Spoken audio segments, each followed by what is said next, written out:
Abra sua Bíblia comigo no livro de Eclesiastes. O capítulo é o de número 12. Deus está aqui. Livro de Eclesiastes, no capítulo de número 12. Vamos ler a partir do versículo 1. Lembra-te do teu Criador nos dias da tua mocidade, antes que venham os maus dias, cheguem os anos dos quais venhas a dizer: não tenho neles contentamento. Antes que se escureçam o sol, a lua e as estrelas do esplendor de toda a tua vida, e tornem a vir as nuvens depois do aguaceiro. No dia em que tremerem os guardas da casa, os teus braços se curvarem, os homens outrora fortes, as tuas pernas, e cessarem os teus moedores da tua boca, por já serem poucos, e se escurecerem os teus olhos nas janelas, e os teus lábios, quais portas da rua se fecharem.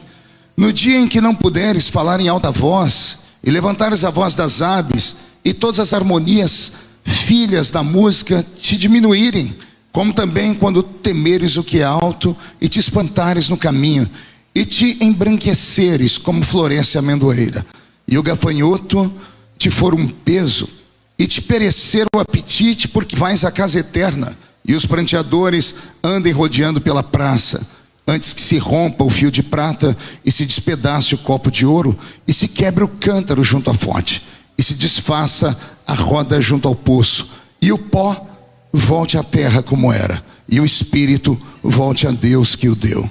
Vaidade de vaidade, diz o pregador, tudo é vaidade. Amém, igreja? Inclina a sua cabeça por um momento. Senhor, nós te damos graça, e mais uma vez, somando a oração que o pastor André fez pela minha vida, eu lhe faço mais uma. Cerque esta igreja com a sua glória, e num raio de 5 quilômetros, onde houver um demônio alojado, eu dou a esses demônios segundos para sumirem de Orlando, porque se não sumirem, serão queimados pelo poder da sua glória que aqui será derramada. Rasgue os céus nesta manhã e manda anjos de fogo descerem aqui entre nós, que eles desçam trazendo brasas de fogo e comecem a esparramar estas brasas entre nós. E onde houver um crente cheio do Espírito Santo, pega ele e mostra o caminho da verdadeira e poderosa adoração. Fala conosco, fica conosco, é o que eu te peço agora e sempre. E toda a igreja diz: os que podem, dar a Jesus uma linda salva de palmas, porque Ele é bom, porque Ele é maravilhoso. Eu fiquei perguntando ao Senhor o que pregar para uma igreja tão viva e tão próxima, tão íntima do Senhor. E o Senhor me trouxe para este primeiro culto esta mensagem. Essa mensagem, ela tem um foco, é a sua alma. Eu quero convidar você a meditar um pouquinho sobre a existência. No segundo culto, se ficar alguém aqui, nós vamos entrar no manto da revelação, do mistério. Tem algum pentecostal aqui ou não? Então, se você for embora do segundo culto, você vai se arrepender profundamente, tá bom? Mas vamos lá. Para o primeiro, o Senhor me deu isso aqui. O texto que eu li é um desses textos que a gente raramente para meditar. É um texto depressivo. Quem está escrevendo é um homem já testado na vida. Ele se chama Salomão. Salomão é esse personagem da Bíblia que a gente sempre se lembra dele nos seus altos. Lembramos dele sendo o homem mais rico da terra, lembramos dele fazendo orações, ou pelo menos uma oração que fez Deus sair do céu e entrar dentro do quarto dele em uma noite, dizer a ele: pede o que você quiser, porque eu vou te dar. Salomão é esta figura emblemática da Bíblia Sagrada que recebeu de Deus um dom que não pode ser comprado nessa terra, que é uma sabedoria única e divina. Salomão, filho também de uma grande personalidade da Bíblia, que é o grande rei Davi, filho de Davi com Batseba, uma das mulheres mais belas que o mundo conhecera. O único senão é que Salomão é filho de um adultério. Teve um irmão que nasceu deste adultério, e o próprio Senhor retirou a vida do seu irmão da terra. Então a vida dele é cheia de altos e baixos, como assim é a nossa vida também. Interessante é que quando se começa a meditar sobre a vida de Salomão, quem ama a Bíblia Sagrada, André, quem gosta desse livro perfeito, vai começar a entrar em pane os neurônios que a gente tem. Eu sou um leitor contumaz, eu sou ávido por ler. Eu li uns 6.000 livros e a Bíblia toda de capa a capa umas 30 vezes. E tem coisas na Bíblia que ela mexe conosco, que uma delas é os 3 livros que Salomão escreveu. Porque geralmente um escritor, ele tem uma identidade, ele tem um carimbo. Quem leu Dan Brown, por exemplo, qualquer um dos livros de Dan Brown, você vai saber que é ele que está escrevendo sem ver a capa. E todos os grandes escritores têm isso, eles têm uma veia poética, eles têm uma impressão pessoal. Mas quem lê os 3 livros que Salomão deixou na Bíblia, vai perguntar a si mesmo: é o mesmo homem que está escrevendo? Os 3 livros que Salomão escreveu são 3 pérolas literárias, mas não a deformidade, mas a diferença que há de um livro para outro chega a ser grotesca. Quem já leu o primeiro livro dele, por exemplo, o livro de Cantares, deve ter se embebecido com tanta poesia, tanto amor e tanto romance. Quem sai do livro de Cantares e entra no livro de Provérbios, deve ter colocado um pé no freio dizendo: que homem chato. Porque Provérbios é um livro de conselho, e lá no Brasil se diz que se conselho fosse bom, ninguém dava, vendia. Aí quando você sai do livro de Provérbios e entra no livro de Eclesiastes, aí a gente fica down, porque é um livro completamente avesso a tudo aquilo que nós lemos na Bíblia. Porque a Bíblia é um livro de esperança, a Bíblia é um livro que pode ser traduzido pelo amor, a Bíblia é um livro de graça, de comunhão entre o homem e Deus. E o livro de Eclesiastes é um livro de um ser humano que parece que está deixando esta terra e não teve muitas coisas que deram a ele a aptidão de permanecer vivendo aqui. Quando eu meditei nesses 3 livros, eu confesso a vocês, a minha vida mudou, o meu pensamento mudou. E agora, no auge dos meus 51 anos, começo a compreender o que é que esse homem escreveu. A vida passa por fases. E o tema da mensagem desta manhã é: o relógio do tempo não para. Olhe para quem está do seu lado e diga: aperte o cinto, vamos decolar. E de dedo em riste diga: o relógio do tempo não para. Vem comigo. O primeiro livro que Salomão escreveu, o livro de Cantares, ele escreve nesta vibe em que ele é um jovem. Ele assumiu o trono de Israel ainda solteiro, entre 8 e 18 anos de idade. Não se sabe ao certo, Armando, a idade que Salomão tinha quando assumiu o trono de Israel. Assumindo um trono solteiro, ele também recebe um trono quebrado. O pai dele havia perdido o trono para o seu irmão Absalão, que deu um golpe de estado no pai. E para manter o seu pequenino reinado, Absalão teve que roubar tudo que Davi havia construído em 40 anos de reinado. E ele gastou tudo. Então, quando Absalão é deposto, é assassinado pelo primo de Davi, Joabe, Davi volta ao trono e ele agora recebe um reino quebrado. Quando Davi está para morrer, porque Davi termina os seus dias com uma depressão profunda, carregando sobre si a morte de 4 filhos, 3 filhos mortos fisicamente e uma filha morta moralmente. Lembrando que era a única filha. E quem conhece a Bíblia sabe que Davi teve 20 filhos, 19 meninos e uma única menina. Imagine o que era essa menina para ele. E ela foi estuprada pelo próprio irmão Aminon. E eu não tenho tempo aqui de contar toda a história, vocês são sábios e conhecem a Bíblia. Pois bem, depois que acontece isso com Davi, Davi vai para o seu trono e termina os seus dias adoecido. No restinho de fôlego que sobrou a ele, ele fez entrar dentro do seu quarto todos os seus filhos. E por último entrou a rapinha do tacho, o que havia sobrado, que era Salomão.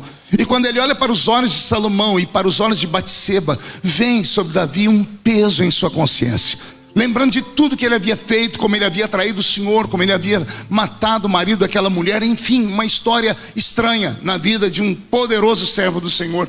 E então Davi aos prantos ora a Deus. E ele sabe que quando ele morrer, o seu último filho Salomão, ele vai ser morto por aquele que vai assumir o trono. Porque quem tem que assumir o trono é o filho primogênito, e Salomão é o último filho. E aquele que assumir o trono vai querer riscar das páginas da história do rei esse momento estranho em que Davi adulterou, mandou matar o marido da mulher e nasceu um filho de um adultério. Davi sabe disso, e por saber disso, cansado de ter sangue de inocentes em sua mão, ele faz uma oração e ele pede a Deus: Senhor, se tu ainda me amas, olhe para esse menino com um olhar diferente. E isso aqui é muito lindo, porque a Bíblia diz que o primeiro filho de Batseba Deus matou, o segundo Deus amou. Isso aqui mostra que Deus não trabalha com uma régua só. com cada um de nós Ele tem um jeitinho especial de trabalhar. Não tente impor sobre o outro aquilo que você vive. Cada um de nós é um mistério diante de Deus. Alguns são chatos, mas outros são uma espécie de xodozinhos de Deus. E eu acho que os xodós de Deus se amontoaram tudo aqui na Lagoinha nesta manhã, né? Pronto. É esse menino que vai ascender ao trono. Ascendeu ele ao trono, fez a oração, Deus visitou, deu a ele sabedoria. E a sabedoria fez com que ele então construísse o seu reinado. Salomão teve 700 mulheres e 300 concubinas. Nenhuma delas ele amou. Ele amou apenas uma. A única que ele amou, parece que era a única que ele não pôde ter. Para ela ele escreveu uma carta de amor, que é a carta de Cantares. A carta de Cantares é um livro apenas de amor. Houve um tempo em que esse livro esteve fora da nossa Bíblia. Lá nos primeiros concílios, esse livro foi arrancado, porque os homens, os nossos velhos pais achavam que era um livro extremamente pesado, uma linguagem erótica para aquele tempo. Mas no concílio de Trento, teve alguém que leu um versículo do livro de Cantares, entendeu a revelação e disse: não, esse livro é santo. Se não me falha a memória, foi o capítulo 6, versículo 10. Quando Salomão olha para cima e tem uma visão dizendo: quem é esta que aparece como a alva do dia, formosa como a lua, brilhante como o sol e formidável como um exército com bandeiras? Quem lê do primeiro capítulo ao capítulo 6 vai ver Salomão falando com Deus sobre o amor que ele encontrou. Parece que é uma espécie de amor impossível, porque ele está falando com o único que compreende o coração do homem quando ele faz umas coisas que os homens não compreendem. Ele está elogiando essa namorada, ele está elogiando essa sunamita. Ele fala da cor da pele dela, ele chama ela de Meilená, traduziram para a nossa língua portuguesa como morena queimada do sol, mas no original é negra como um carvão. Ele olha para essa mulher porque ele se apaixonou e começa a dizer: Senhor, ela é linda, os olhos dela são assim, o corpo dela é em forma de um violão, eu tenho vontade de beber vinho na taça do seu umbigo. Por isso os velhos irmãos achavam que era um livro erótico. Olha, eu falei taça de vinho, o irmão ali atrás fez o sinal da cruz, é mais ou menos assim. E isso porque eu ainda não citei o que Salomão falou para a sunamita: os teus seios são como cachos de uva. E eu não preciso falar para ninguém o que a gente faz com uva. E vamos acelerar aqui. Então imagine vocês se a gente pudesse abrir o verbo como Salomão fazia, né? Então essa carta é uma carta de amor. Diga comigo, carta de amor. E nessa carta de amor ele está falando: Senhor, eu achei a mulher da minha vida. Ele elogiou tanto essa mulher que Deus falou: Senhor, Salomão, sim senhor, abaixa a bola. Por quê, Senhor? Porque tem uma mulher mais linda do que essa. E Salomão diz: não, eu conheço todos, eu tenho 700 mulheres, 300 concubinas, eu conheço as virgens de Israel, nenhuma é parecida com essa. Salomão, eu vou te mostrar a foto dela, mas preste atenção, porque é uma foto holográfica. Alguém lembra de holografia aqui? A holografia é aquela foto que você olha de um jeito e ela está assim, você vira, ela está de outro jeito. Deus faz explodir no céu, André, uma foto de uma mulher linda. Salomão olha e o homem que tem resposta para tudo cai o queixo e pergunta: quem é esta que aparece como a alva do dia? Ele pisca o olho, ela já não é mais como a alva do dia. Quem é essa que aparece formosa como a lua? Ele pisca o olho, ela já não é mais formosa como a lua. Quem é esta que é brilhante como o sol? Ele pisca o olho, ela já não é mais como o sol, não é mais como os astros. Ele diz: quem é esta que parece um exército com bandeiras? Se alguém entre nós for para o céu antes de mim, chegando no céu, se você encontrar lá um cidadão de barba branca, com cara de Albert Einstein, meio maluco, andando com a mão para trás, se aproxima que é Salomão, porque todo sábio é meio louco. Chega perto dele e diz assim: Salomão, eu venho lá de outro tempo, de outra era, e eu venho aqui para te dar uma resposta. O homem mais sábio do mundo morreu sem ter uma resposta. E ele vai te perguntar: qual pergunta que eu fiz que não teve resposta? E você vai dizer: aquela lá de Cantares. Quem é esta que aparece assim, assim, assim? Aí ele vai falar: e você sabe? Você vai dizer para ele: o meu Deus deixou no Novo Testamento uma palavra para nós, dizendo que ele esconde dos sábios, mas revela para os pequeninos. E o que foi a revelação? E você vai dizer: faz a pergunta, Salomão. E ele vai fazer: quem é esta que aparece como a alva do dia, formosa como a lua, brilhante como o sol e formidável como um exército com bandeiras? Você vai murchar a barriga, estufar o peito, estender a mão e vai dizer: prazer, sou eu sou a noiva do Cordeiro, eu sou a igreja santa, imaculada, lavada no sangue de Jesus. Eu nasci como a alva do dia, porque como a alva do dia o sol explode do meio da escuridão, trazendo esperança. Eu fui formosa como a lua, porque a lua brilha em quatro fotos. Às vezes eu estou minguante, às vezes eu estou crescente, às vezes eu nem apareço, mas passou a tempestade, eu permaneço, porque aquele que me escolheu é grande. Eu sou brilhante como o sol. Eu não sou o sol, eu só recebo o reflexo do sol da justiça. E eu sou formidável como um exército que carrega várias bandeiras. Isso me fez parar para pensar e estudar por uns 3 dias. Como é que um exército carrega mais de uma bandeira? Aí eu entendi. Somente quando ele volta do campo de batalha, quando ele vence o exército inimigo, ele traz a dele e a do exército inimigo junto. Esta é uma igreja vitoriosa. Querendo o diabo ou não, a vitória é nossa pelo sangue de Jesus. Posso ouvir mais um grito de glória a Deus? Esse Salomão também já me deu muito trabalho, viu, André? Eu jovenzinho na igreja, recém-convertido, vim do mundo, ex-cortador de cana, apanhava laranja, algodão e café e ainda me envolvi com drogas. Cheguei na igreja, estou na escola dominical, me apaixonei pela menina mais linda da igreja. Vocês vão conhecê-la no segundo culto, que é a irmã Edileuza. E eu todo querendo me aproximar dela, chamei o líder da mocidade, chamava Marcos. Marcos, como é que eu conquisto a Edileuza? Ele disse, seja romântico. Eu disse, se eu falar os versinhos que eu sei, não vai dar certo, que eu vim lá de fora. Ele falou, tem um livro da Bíblia que só fala de amor. Eu falei, qual? Cantares. Pense num homem que por uma semana leu Cantares de Salomão. Eu li, decorei, eu ia para frente do espelho, agarrava uma escova de cabelo para fazer uma declamação. Eu peguei e falei, vou escrever um versinho mais lindo. Eu fui procurando e disse, não, esse aqui qualquer um escreve. Fui olhando, esse aqui também qualquer um escreve. Eu tenho que ser diferente de todos. Escrevi o texto que eu achei mais lindo de Cantares. Borrifei aquela desgraça do almíscar. Lembrou, né? Aquele perfume que o anticristo vai usar na grande tribulação sobre os crentes desviados que ficam sobre a terra. Eu tenho certeza que foi aquela porcaria daquele perfume, porque eu mandei o bilhetinho para ela. Terminou a escola dominical, antes do ensaio da mocidade, eu disse, irmã Edileuza, bem santo, né? Jesus usa quando o inimigo pega, dá isso aí, ó. Eu escrevi o bilhetinho, André, e falei para ela, olha, eu escrevi um bilhetinho para a irmã me responda, mas com um versículo da Bíblia, tá? Ela, deixa comigo. Uma semana se passou. Naquela semana eu subi o monte, eu desci o monte, eu jejuei, orei. Me apresentaram as irmãzinhas do coque que revela. Fui em todas elas. Falei, eu preciso do coração dessa moça. Domingo, escola dominical. Não prestei atenção na escola dominical. O ensaio da mocidade. Ela passou por mim 3 vezes e nem me olhou. Na quarta eu parei na frente dela e disse, a irmã não está esquecendo nada? Ela, ah, sim, tem um bilhetinho para você. Está aqui a resposta que o irmão me pediu. E ela me deu um bilhete. Eu peguei aquele bilhete, comecei a tremer. Eu corri para o banheiro da igreja. Eu sentei no trono e fechei a porta. Antes de ler, eu fui cheirar o bilhete para saber se tinha algum sentimento de amor. Não tinha cheiro nenhum. Eu falei, deve ter se emocionado, né?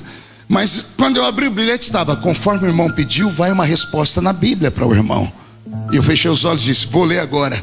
Vem, amado meu, vem saltando sobre os montes. Eu falei, vou ler isso. Era o que eu esperava, era o que eu imaginava. Agora é a realidade. Quando eu abri, estava escrito, o Senhor te repreenda, Satanás. Para trás. Por quê? Não era você, bocó.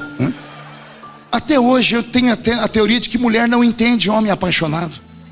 Não, homem apaixonado faz loucuras. As mulheres não têm a sensibilidade de nos acompanhar. Todo mundo louquinho para saber o que eu escrevi, né? Eu escrevi para ela o versículo mais lindo que eu achei em Cantares. Eu disse assim, irmã Edileuza, como Salomão disse a sunamita, eu digo a você, tu és mais bela do que as éguas de Faraó. Você conhece as éguas de Faraó para rir por acaso? Você sabe como elas tomavam banho, como era a comida delas, ou tratavam? Tá vendo? Não adianta tentar escrever. Homem é assim, né? Pois bem, esse era o Salomão que escreveu Cantares. Ele era um jovenzinho. E quem é jovem só pensa em uma coisa: encontrar uma cara metade para continuar a vida. Mas o relógio do tempo não para. E esse Salomão que um dia sentou lá em uma escrivaninha dentro do seu palácio construído à mão de obra de mais de 180 mil empregados. Mesma quantidade de pessoas que ele usou para construir o templo do Senhor. O templo do Senhor por 7 anos. O palácio dele por 14 anos. Por isso nós vamos entender porque ele falava sobre vaidade. 180 mil empregados, obreiros trabalhando. Obreiros trabalham com a mão na obra de verdade, que seriam pedreiros, serventes de pedreiros.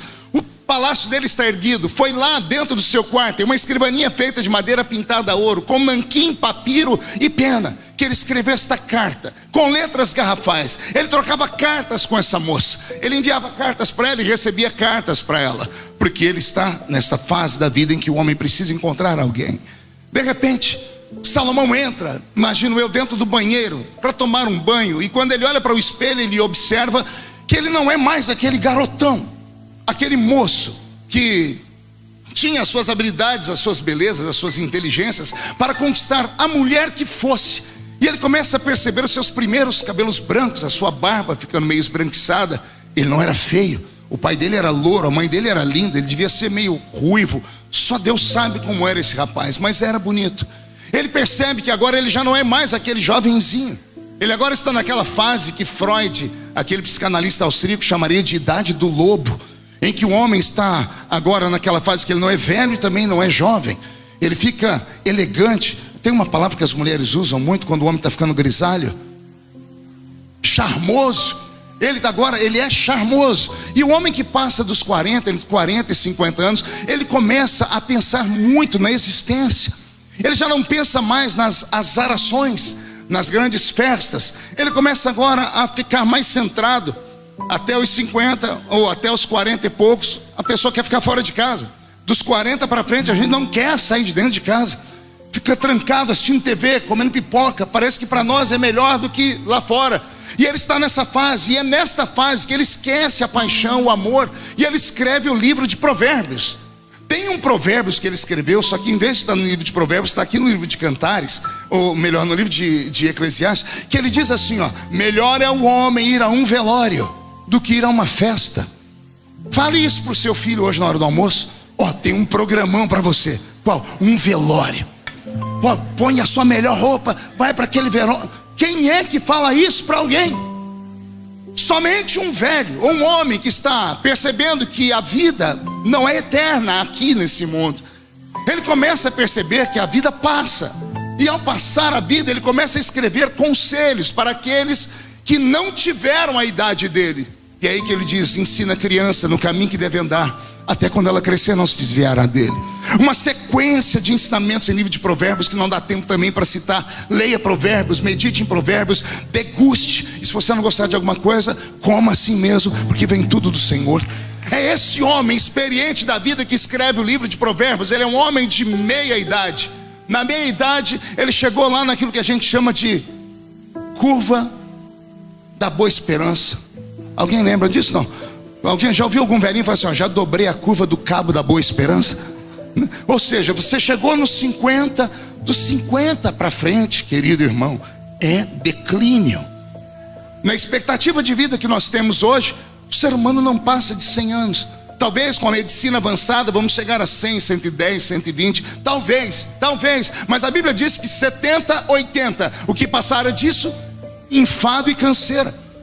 Salomão percebeu que ele já tinha passado da metade da sua existência, e ele começou a olhar não para o para-brisa na frente, porque a vida é como um carro. O para-brisa te dá uma visão tão ampla, gigante, de tudo que tem pela frente, mas quando você quer olhar para o passado, tem um retrovisor pequenininho, e você olha para o retrovisor pequenininho, é tudo tão tacanho que ficou para trás. Todavia, tem um momento na vida que nós precisamos olhar pelo retrovisor. E Salomão olhou para o retrovisor, André. Ele começou a fazer uma análise da vida dele, dizendo assim: calma aí, o que eu vou deixar para os meus filhos? Que eu fui um namorador apenas? Que eu tive 700 mulheres, 300 concubinas? Que eu lutei pelo dinheiro? Que eu lutei pela riqueza? Que eu lutei pelo ouro? Que eu escrevi? Que eu encantei as pessoas com a minha sabedoria, com os meus talentos humanos? Não, tem que ter coisas mais profundas. E então ele escreve o livro de conselhos, que é o livro de Provérbios. E com esse livro ele marca um tempo, porque eram conselhos para os reis. Mas o relógio do tempo não para. Um belo dia ele levanta de manhã e ele vai para o mesmo banheiro, vai lá para o mesmo espelho, para depois voltar para a mesma escrivaninha, aquela que ele escreveu a carta para a Sunamita, aquela que ele escreveu o livro de Provérbios, mas não sem antes olhar para o espelho de verdade. Ele já notou desta manhã que ele acordou não mais como garotão vivo, não mais como homem de meia idade. Ele precisou do apoio, ou de uma bengala, ou de empregados. E ele entrou dentro do banheiro, sentou em sua banheira, e pessoas tiveram que banhá-lo. Não por vaidade, é porque agora ele já não dá conta mais de se banhar. Então ele vai para frente do espelho, e ao limpar o mormaço, ao olhar, ele não deve ter gostado do que viu. Imagina ele procurando no espelho aquele rapaz bonito, aquele conquistador inveterado, aquele escritor de poemas, e ele não achou. Então ele olhou procurando aquele homem de meia idade, o homem que ainda era aplaudido, o homem que ainda era convidado para as grandes festas, e ele também não encontrou. E o que ele viu foi um homem, ou o que restou de um homem, cabelos brancos, quase calvo, olhos turvos, pálpebra pesada, o rosto sendo atraído pela terra por causa da lei da gravidade. Seus dentes estão tortos, amarelados e faltando alguns. Ele olha para suas pernas, que outrora corriam, que outrora davam a ele habilidades, e agora ele só vê 2 caniços murchos. Ele olha para os seus braços, braços que abraçaram, braços que ergueram, braços que fizeram, e agora somente veias saltando pelas suas mãos. Ele olha para sua barriga, ela está flácida. Fecha os olhos e pergunta para si mesmo: quais amigos me restaram? E aí vem a memória dele: artrite, osteoporose, reumatismo, catarata, cegueira, flatulência, impotência e coisas mais.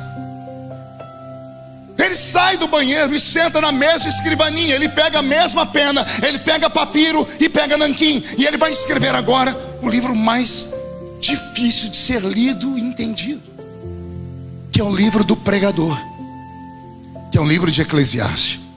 E ele passa o livro inteiro dizendo: gente, pare de correr atrás do vento. Pare de ficar correndo atrás do vento e acumulando coisas nessa vida, porque o que você está guardando para quem é no amanhã. Ele diz: só existe uma alegria na vida, é o homem poder comer, beber e desfrutar do trabalho que ele fez com as suas mãos. O restante é correr atrás do vento. Ele fala coisas que nós, quando lemos, não, eu sou jovem, eu não quero ler esse livro, eu quero conquistar, eu quero chegar, eu quero ir. E para que ir? Por que ir?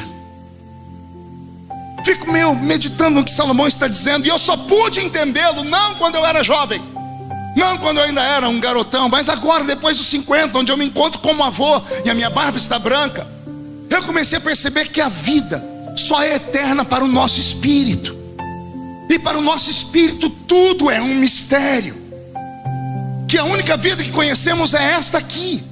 E por isso o medo da gente desapegar desta vida e soltarmos ela para lá.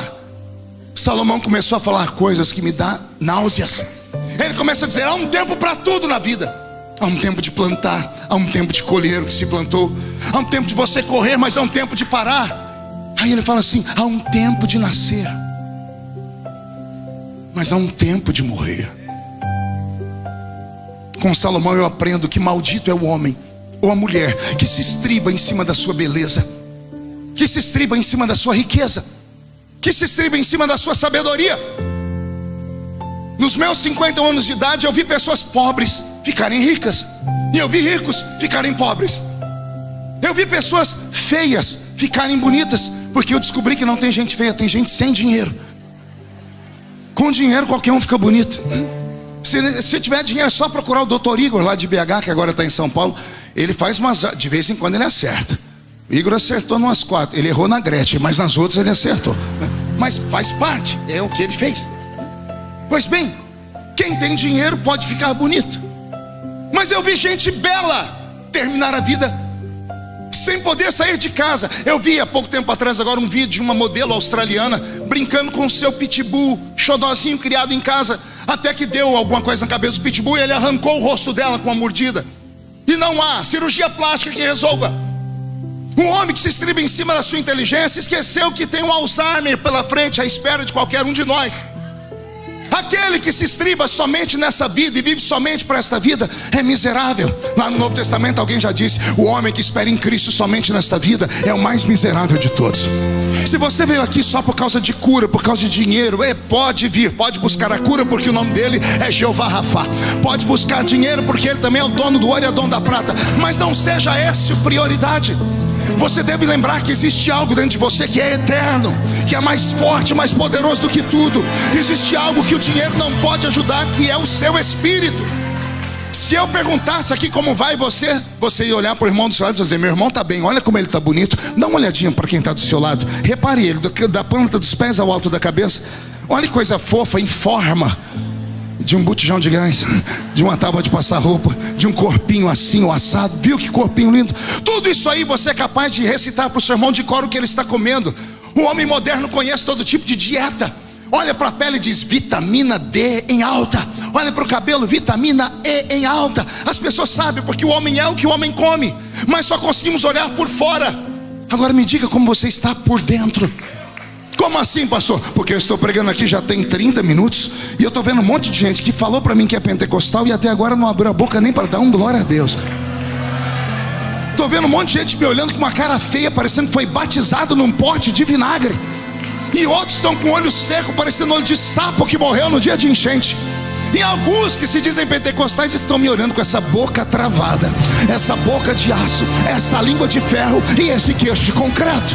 Ah, pastor, é porque o senhor não falou o que eu quero ouvir. Eu sou um profeta. Profeta não fala o que você quer ouvir, ele fala o que você precisa e você vai ouvir. O relógio do tempo não para.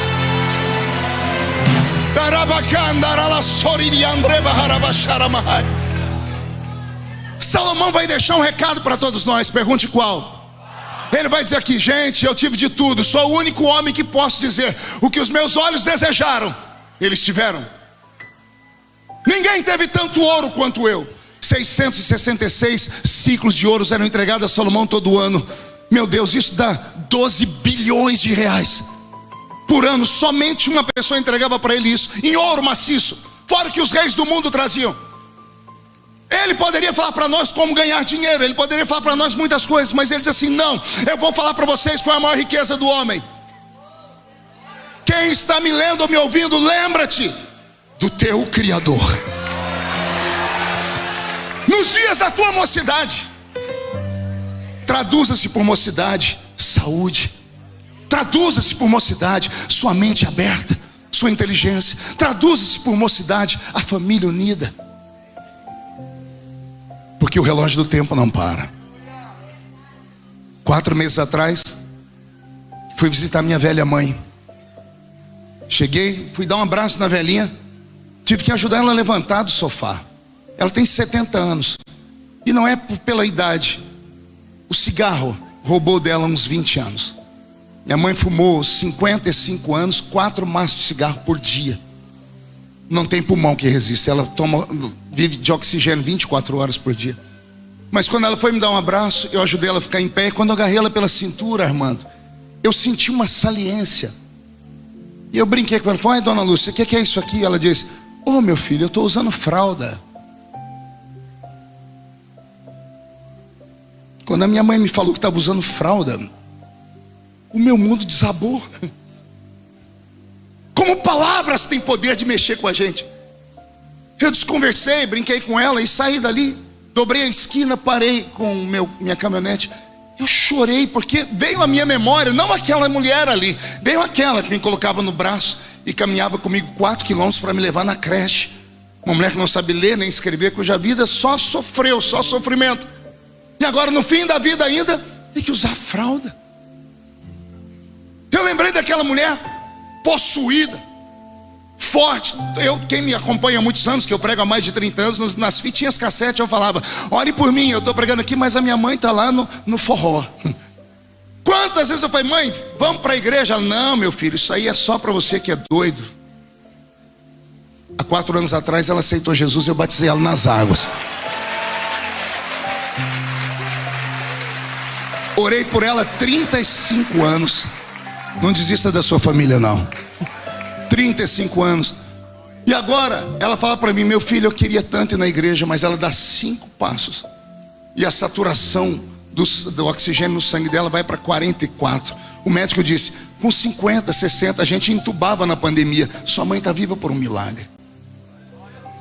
Eu olhei para aquela velha e falei: quanto tempo ela teve, as oportunidades que ela teve, em nenhuma delas ela quis. E agora que ela conheceu Deus, ela quer ir para a igreja e não pode, nem colocando em uma cadeira de roda. Ela, para se levantar, ela quase morre. Ei, o relógio do tempo não para. Existem coisas que você precisa fazer hoje ainda. Uma delas é perdoar. Perdoar quem está vivo, porque os que morreram não podem mais ouvir a sua voz. O relógio do tempo não para. Sou filho de uma mãe solteira e vou encerrando por aqui. Minha mãe foi amante de um homem por 30 anos. Ela era outra da história. Um mês antes do meu pai morrer, eu conheci a minha família, a família dele. Eu tenho irmãos mais velhos do que minha mãe. Consegue fazer o cálculo aí? Eu tenho irmãos mais velhos do que minha mãe. E foi um deles que foi bater a porta da minha casa para me procurar, dizendo que o meu pai queria falar comigo. Não havia celular na época. E eu perguntei onde ele estava. Disseram: ele está no hospital. E eu fui até o hospital. A gente não tinha comunhão, não tínhamos intimidade. E eu entrei dentro do quarto e lá estava aquele homem deitado na cama. Ele me viu, ele sentou, estava com a barriga aberta daqui até aqui, tomando soro, olhos azuis profundos, era um português.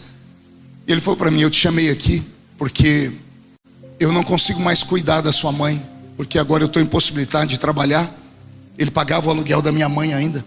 Eu disse para ele: a minha mãe tem filhos, o senhor pode deixar aqui, eu vou cuidar da minha mãe. Mais alguma coisa? Ele: não é só isso. Eu disse: então, boa sorte para o senhor. Não havia empatia, não havia intimidade, havia só desprezo. Eu saí de perto dele, coloquei a mão na maçaneta da porta do quarto para abrir, para sair.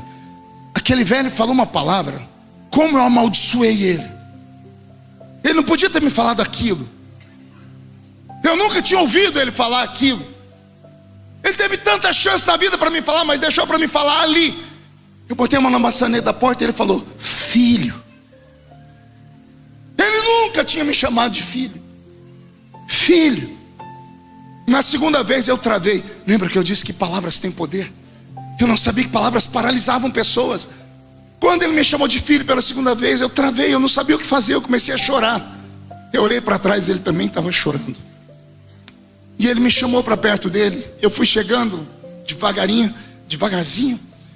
Ele ficou em pé com dificuldade e me abraçou. É o único abraço que eu lembro daquele velho. Eu amaldiçoei no início, mas se eu pudesse voltar agora, eu queria ficar abraçado com ele por pelo menos uns 3 dias sem parar.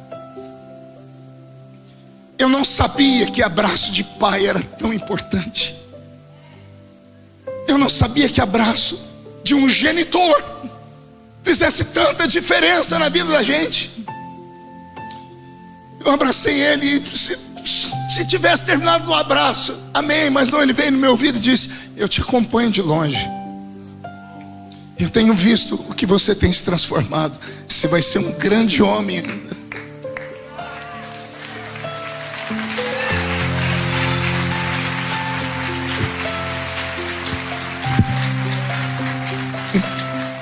Peço perdão aos irmãos. Viajei. 30 dias depois, esses mesmos irmãos me encontraram. Não sei de que jeito, eu estava pregando em Registro, André, lá no interior de São Paulo. E um pastor da casa pastoral tinha telefone. Alguém me encontrou e disse: olha, tem um irmão seu aí na linha. Eu falei: irmão? Aí eu lembrei que eu conheci um, era o Adilson. Ele falou: Marco, você precisa voltar para casa. Eu falei: por quê? O pai entrou em coma, tem 4 dias. Nós estamos há 4 dias te procurando. Eu falei: por quê? Porque ele entrou em coma gritando o seu nome. Ele não falou o nome de ninguém, só falou o seu. Cadê o Marco? Cadê o Marco? E entrou em coma. Eu dei um jeito, voltei para casa. Cheguei de madrugada na cidadezinha onde eu moro. Eu moro em Orlândia. Vocês moram em Orlando. Aí eu tô lá na rodoviária, minha esposa me pegou, me levou no hospital. Eu entrei dentro da sala onde meu pai estava deitado. Ele estava pelo menos uns 40 centímetros menor do que 30 dias atrás. O corpo dele definhou, pele e osso, aqueles olhos abertos assim, indo de um lado para o outro. O médico chegou junto, o doutor Mário, e eu disse: o que é isso? Ele disse: ele está tendo uma crise neurológica. Eu disse: o que é? Ele falou: ele está morrendo. Ele olhou e disse: pela carranca dele não quer ir. Ele estava com uma cara de monstro. A doença faz isso, mas tinha algo a mais. Eu falei: doutor, ele escuta? Ele disse: escutar ele escuta, mas ele não esboça reação nenhuma, ele está em coma. Aí saiu todo mundo, eu sentei perto dele, fiquei olhando para aquele homem. Aí eu chorei com gosto. Tentei lembrar, buscar flechas de memórias. Um pouquinho que vinha eu chorava. E eu olhei para ele e falei: por que nós não nos conhecemos antes? Por que a gente não teve oportunidade antes? Daqui a pouco eu senti a morte chegar dentro do quarto. Nós que somos espirituais temos percepção. O ambiente parece que foi ficando escuro. Eu fui ficando sem fôlego. Eu fechei o olho e disse: Senhor, o que é? O Senhor disse: a morte chegou. Eu disse: o que eu faço? O Senhor disse: salva ele. Falei: como? Crê no Senhor Jesus e será salvo tu e tua casa. Eu disse: mas o que eu faço? O Senhor disse: prega para ele. O médico falou que ele escuta, vai e fala, a fé vem pelo ouvir. Eu fui na orelha dele, puxei a minha cadeira, eu preguei de Gênesis a Apocalipse. Voltei do Apocalipse para o Gênesis, para não ter erro, preguei de novo e voltei. Foi mais de 40 minutos pregando para ele. Eu falei: Senhor, e agora? Deu certo? Não deu? Porque ele não esboçava a reação. Eu falei: Senhor, me dá um sinal para eu não viver com essa angústia. Deu certo? Não deu? Quando eu olhei para baixo, ele com o olho aberto, escorreu uma lágrima no canto do olho dele. Quando a lágrima escorreu, Jesus falou: já é meu. Vai chegar aqui cheirando fumaça, mas é meu. Há uma promessa sobre as famílias. Não desista da sua casa, não desista dos seus filhos, nem dos seus pais. Há uma promessa.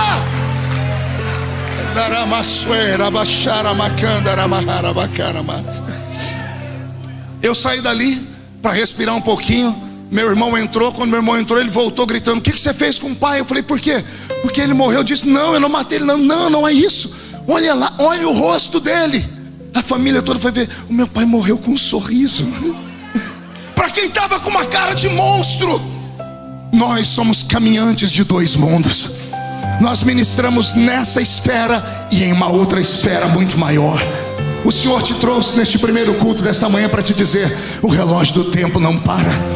Dá tempo de acertar as contas ainda. Você sabia que tem pessoas presas a esse mundo por sua culpa? Quantas pessoas estão em coma? Estão travados em uma cama, seus parentes. Eles precisam de uma palavra sua. Pastor, mas eu estou longe. Não há distância para a tecnologia. Manda um áudio, abre um videoconferência, libera o perdão. Fale: pai e mãe são pai e mães. Não existe pai e mãe com defeito. Os defeitos nós relevamos, porque são pai e mãe. O Senhor os usou para chegar aqui. Pastor, mas eu nasci de um estupro mal feito. Isso na sua cabeça. Na cabeça de Deus não. Não existe ninguém aqui que é obra do acaso. Todos aqui foram escolhidos por Deus do ventre da sua mãe. Não interessa se você entrou nessa terra pela porta ou pela janela. O Senhor usou os seus pais. Libera o perdão para eles hoje. Liga, assim que o primeiro culto terminar, liga para eles, fala com eles. Não deixe passar o sol sobre a sua ira mais uma vez. O relógio do tempo não para. E para você que está aqui há muito tempo e não consegue voltar para o seu país, eu tenho uma palavra para você: não desista. 2024 vai ser o ano de uma reviravolta. Quando Deus quer, não tem governo, não tem homem, não tem demônio, não tem anjo, não tem Satanás que impeça.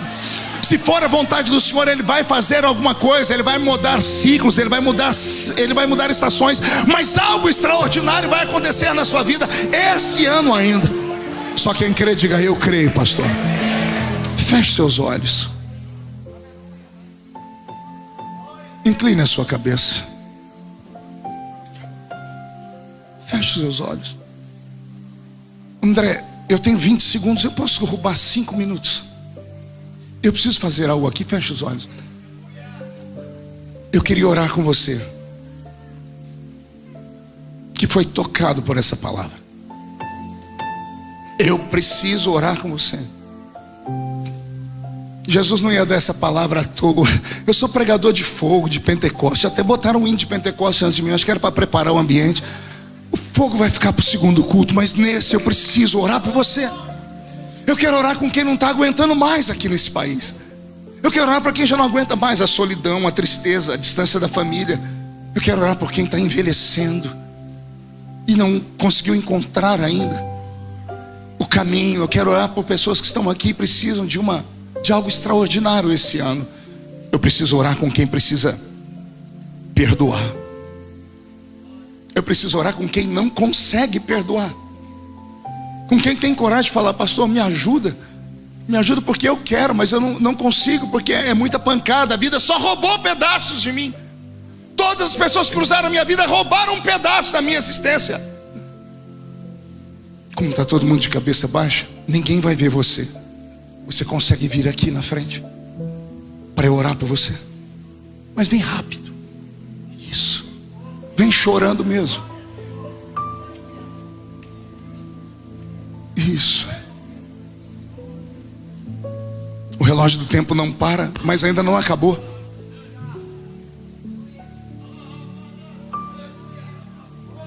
Se você fosse uma pessoa que não tem Cristo, eu ficaria desesperado, mas eu não estou, porque eu sei que você tem Jesus.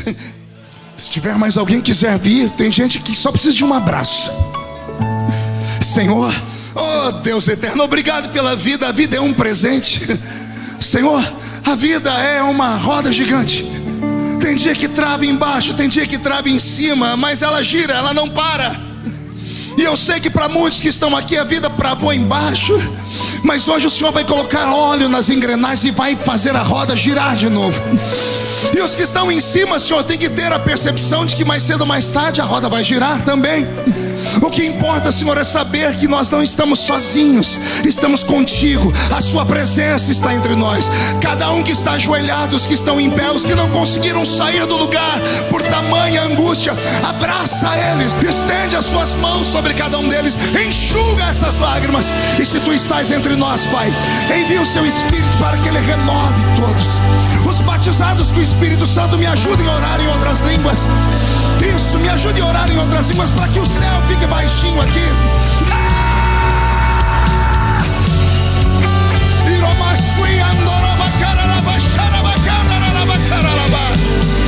Renova, renova, dá força, dá ânimo, ajuda, ajuda, ajuda, ajuda. Os que estão ajoelhados, fiquem de pé, por favor. E todos os que estão de pé, levante a mão direita para o céu. Encerro aqui. Abra a sua mão, é um ato profético. A Lagoinha é uma igreja profética. Abra a sua mão.